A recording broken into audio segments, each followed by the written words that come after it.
this is a nice looking design, and this one as well. And then there is your latest design. This is One thing is common for every designer out there. We all wondered, or still are, about one thing. How the hell do I become a better designer? The answer lies between practice and learning from other, better designers. But if you just brainlessly copy designs from others, you might not inherently develop better designing skills. It is important to understand why something is better. As soon as you introduce consistency and predictability to your designs, they look better. But how do you do that if you don't know what that means? I noticed that beginner designers usually fail at figuring out the right sizes and spacings. Things usually get too small or too big. Truth to be told, there are some patterns that most designers use, me included, and you should too. I think the best way to learn those is to research real apps and how they approach to sizes and spacing. For the exercise I prepared for you, you will need a few things. First, you will need a few screenshots and a little tool called Pixel Snap.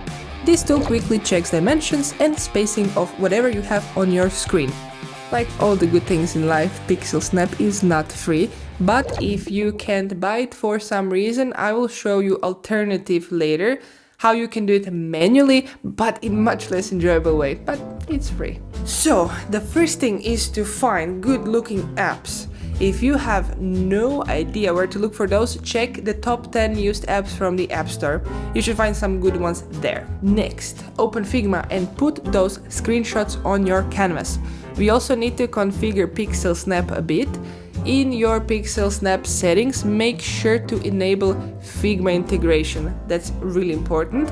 And here are my settings so you can see how I set it up for myself. Something you should know is when you take screenshots from your phone, they are 3 times bigger than the original designs because our phone displays have high resolution, so we need to scale them back to see real sizes. Select them all and divide their width by 3. To be quite honest, if you're an Android phone user, it might be that it's not divided by 3 but by something else, but you should check that with your phone and what kind of resolution you have. At least what I said here applies for iPhones. Okay, a word about Pixel Snap. It's not always super mega precise, so try to figure out what would be the closest even number. And something to remember is that most apps use some sort of grid system. Usually in spacings and dimensions, designers use increments or decrements of 4 or 8, or even a mix of both.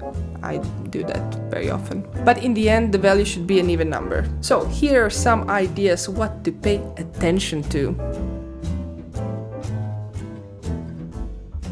Padding from the phone edges.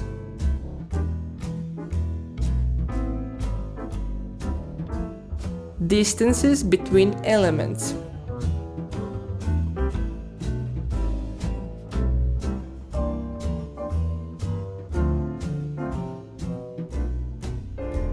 Height of the font.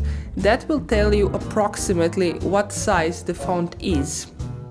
Size of elements like icons, rows in a list, images, and so on. Keep in mind that icons are put in rectangle container during designing, so this tool will never be precise with those.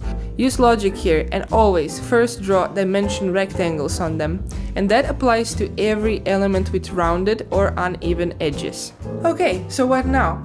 If you research what I suggested, you will have an awesome overview of different spaces and sizes. If you are into number crunching, you can compare your results and conclude what is the usual space from the edges, what are the usual paddings, and so on. And then apply it to your designs. And I mentioned that there is a free alternative to Pixel Snap. Well, here it goes. It's same workflow with screenshots, but you should draw rectangles and see their dimensions to figure out spacings and distances. It's much slower and less exciting process, but hey, you didn't spend money. Now back to your work. I want to see your research and how you applied your new knowledge to your designs, so please send me your work in Twitter DM. You can link Figma file and I will check it out and give you feedback. For those poor souls who are still learning how to use Figma, I made a short video course. Check it out, the link is in description. If you crave for more design related content, I would recommend check out my Design Party podcast where I talk about product design with two of my good friends who are also super duper designers. And you know what I noticed? A lot of you watch my channel without even subscribing. So this is a reminder, click subscribe because you will get notified when I post something, and that will mean a lot to me and it will help grow my channel. So, it's a win-win situation here. Anyways, happy designing and see you soon. Ciao.